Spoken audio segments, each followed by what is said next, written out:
Welcome back to Clean with Kate, and I'm bringing you on a garden tour. It's the beginning of August, and you've been asking me for a garden tour, so here we are. We're going to be looking at the sort of quadrant garden. We're also going to be looking at the late summer borders, and I'm also going to be showing you the restored summer house. We'll have a peek inside. So this is the quadrant garden, and it's ready for some cutting back now. The roses I need to get in and deadhead. But they've been absolutely fantastic. This border is actually based on a colour theme of blue and purple, but as you can see there's quite a lot of yellow snuck in. So one of my jobs for this week is to get some overalls on and get in there and pull all the yellow out, because it wasn't actually meant to be in here. It just came in with some soil. There were bits of root because we were moving soil around the garden. So now it's time to give this border a really good tidy up. And this is a lovely, I'm taking you around the garden at sort of early morning sunrise, so it's a different time. I don't think I've done a sunrise tour before.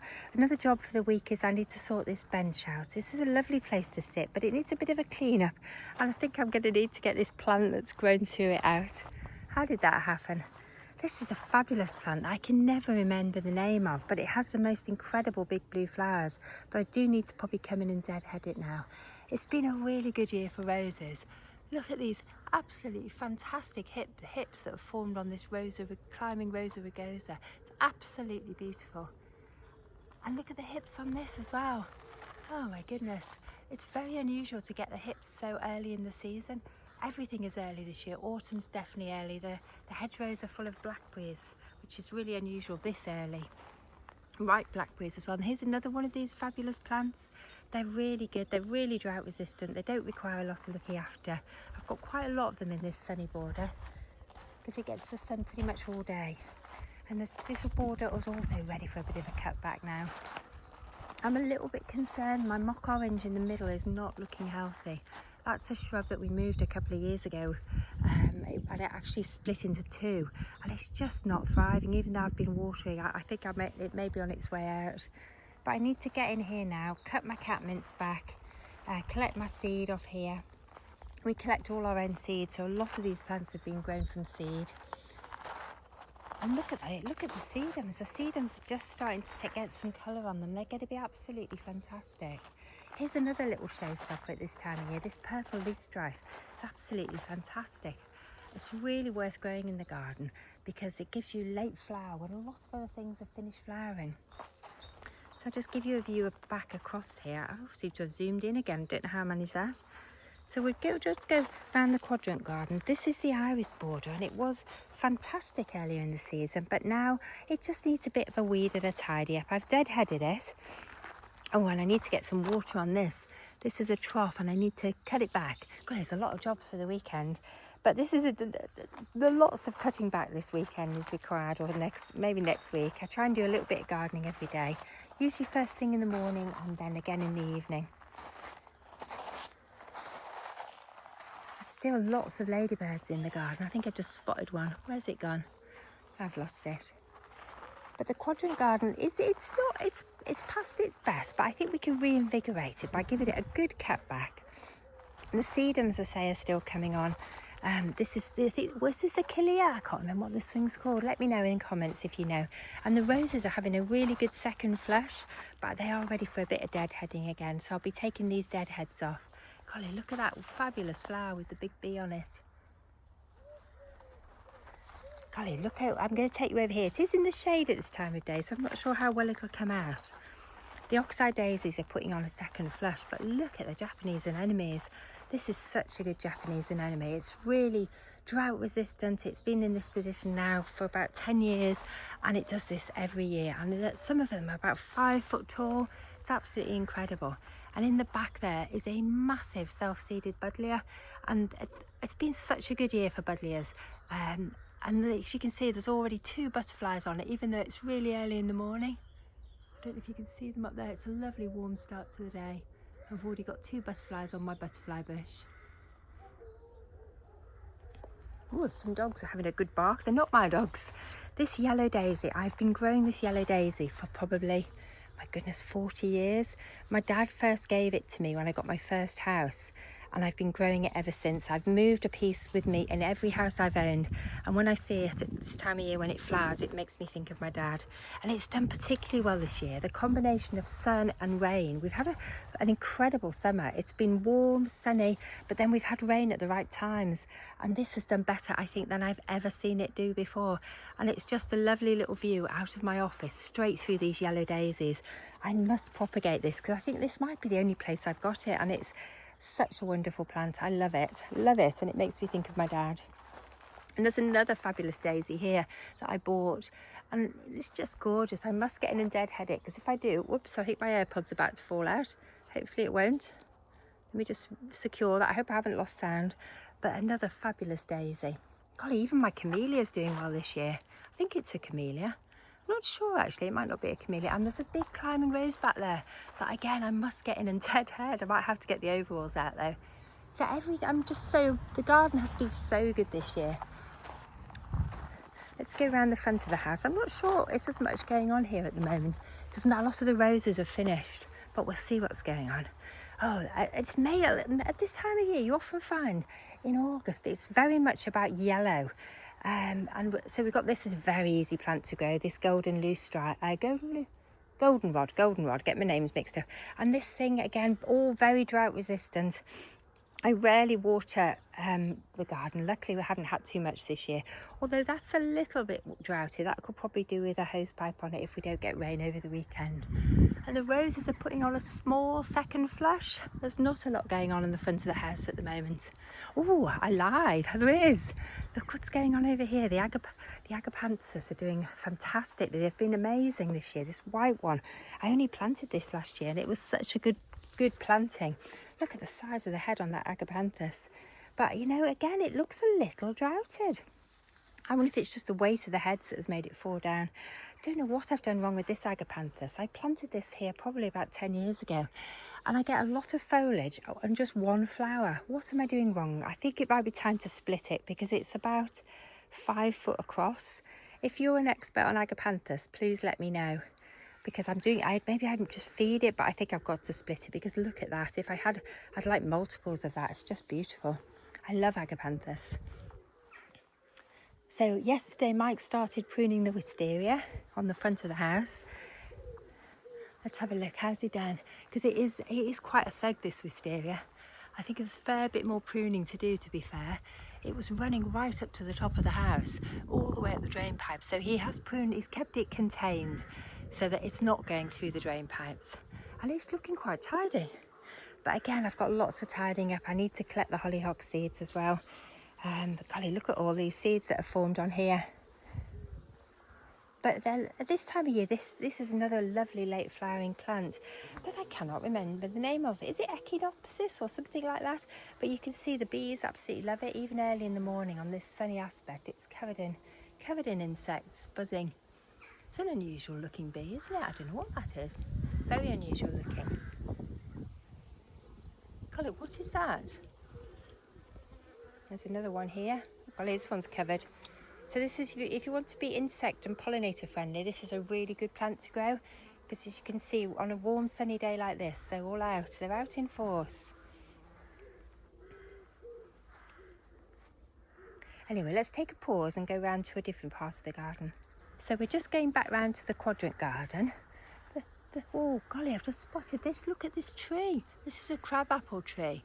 And actually, I think it's been such a good year for fruit. This is covered in these beautiful purple crab apples, and the rose is covered in hips. So it's incredible. It's really good for the birds. They'll eat lots of those crab apples.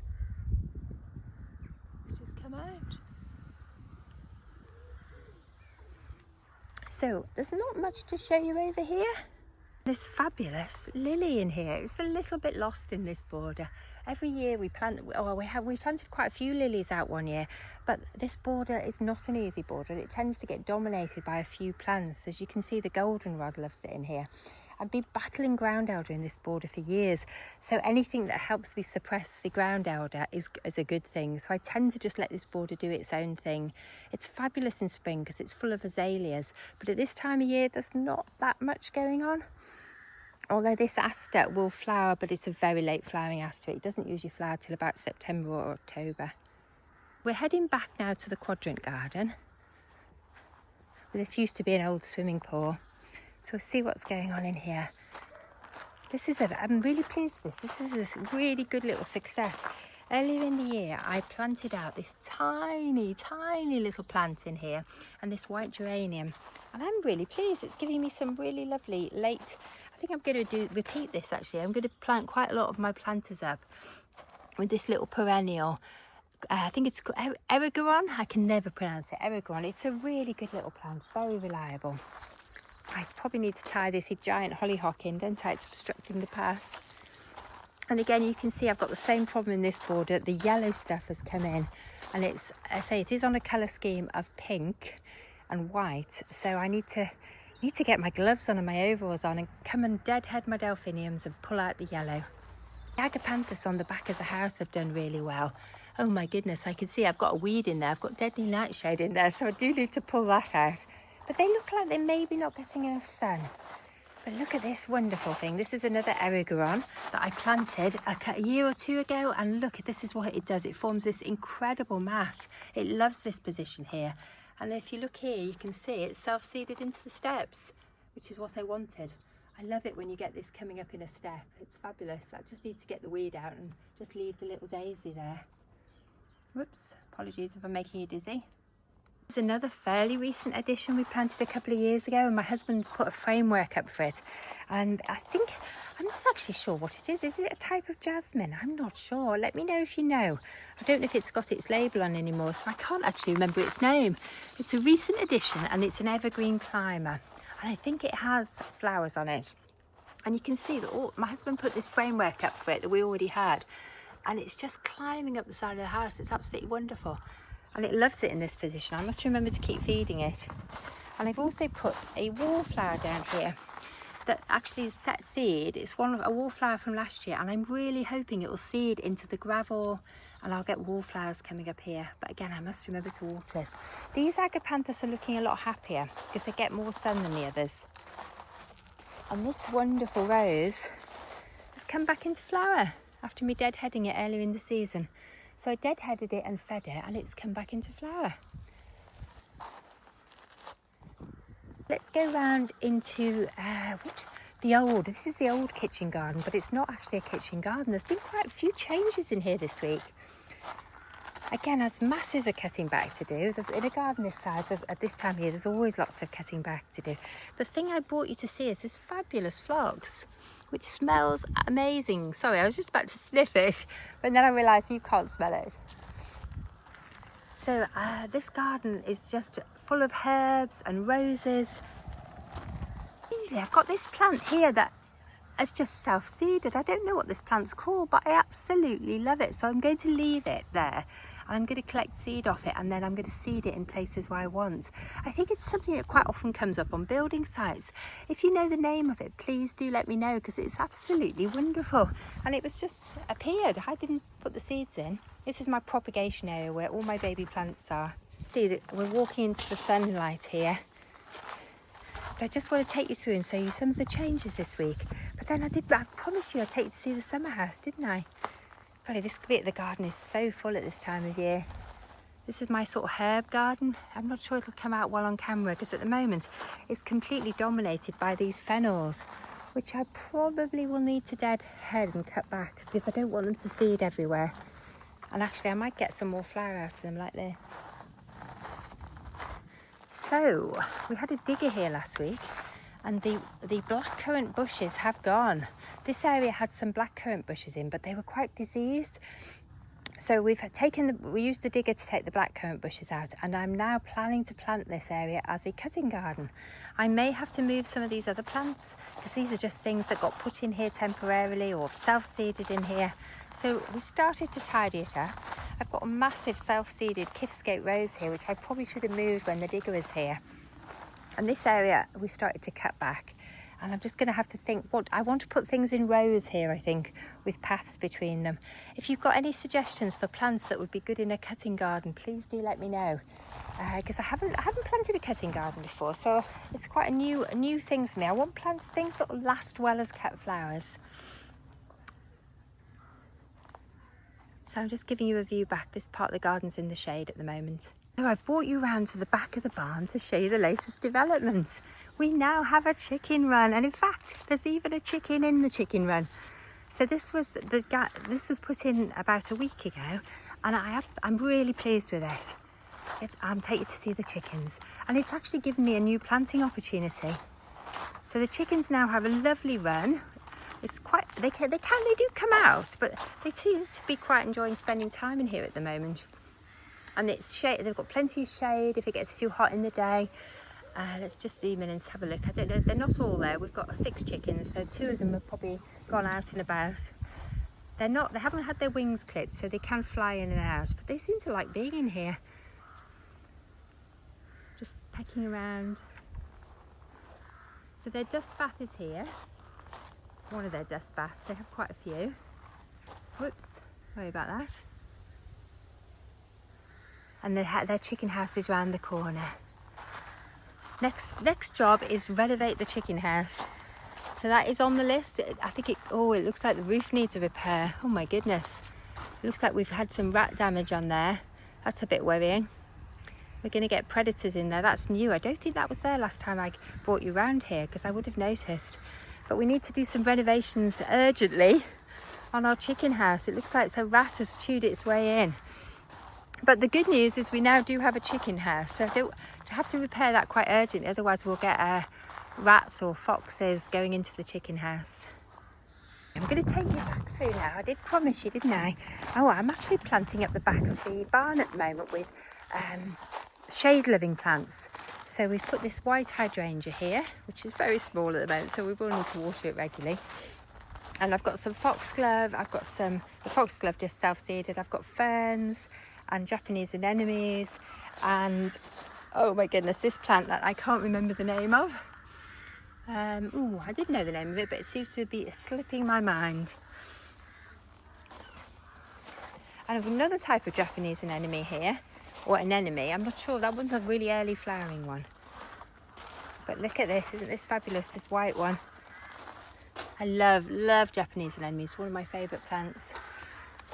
I'm just taking you through to the little white garden.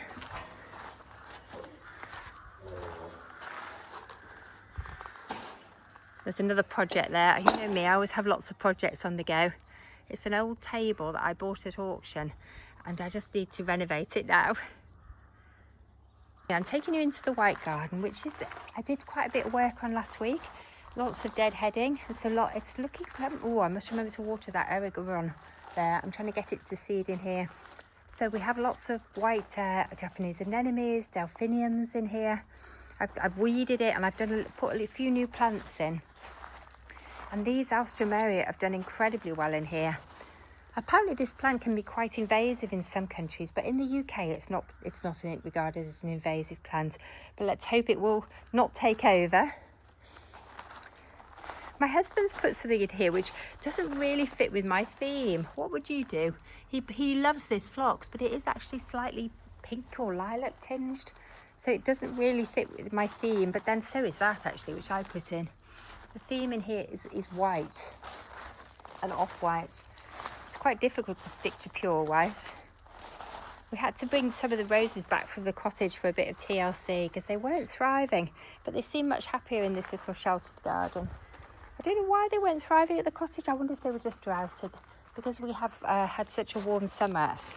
We're only watering them once a week, and they are quite young. Right, we're going out of here now. Just bear with me. I'm taking you to see, oh good, I have got some more of that daisy. It's here, and it's doing a wonderful job here, filling this with yellow. This is a yellow border at this time of year. I've got a couple of hydrangea Annabelles. They're not doing as well as the ones in the small garden, but I'm making an effort this year to water and feed them. These have been in a couple of years, but they've been a little neglected. But anyway, let's go and see the summer house. Sorry, this is very much a working area of the garden. It's quite untidy. It is a little untidy, isn't it? It's my potting area.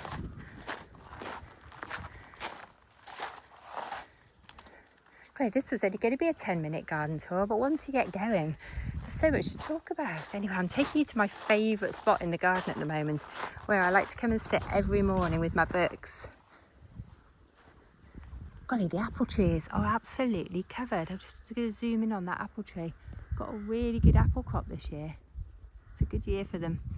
Back to the summer house.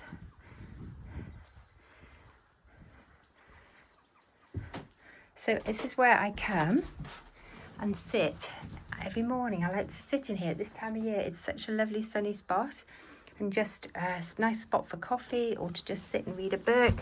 I've got some summer house books. So I've got Delia's Kitchen Garden, which I'm enjoying. I've got this book, How to Bring the Outside Inside. And I've also got this book on the go, The Hard Working House. So I need to put some bookmarks in them so I don't lose my place. But these are books that I've just picked up in charity shops or second-hand bookshops. But this is such a lovely sunny spot to sit. So I'm making time every day to just come and sit here with a cup of tea in the afternoon or a cup of coffee in the morning and just sit and enjoy the sunshine. And you can even sit here on a sort of dull day, because it's sheltered, it's got windows in either side, so you get the sun and these windows open. It's a really lovely spot to sit. Anyway, thank you for joining me for the garden tour. I really hope you've enjoyed it. Have a fabulous weekend. I'm not sure when this is going to go live. It may be Saturday or Sunday, or it may be tonight. I don't know. Anyway, it depends how long it takes me to upload. Anyway, thank you for joining me. If you're enjoying my videos, please do like, comment and subscribe. I absolutely love to hear from you. Bye for now.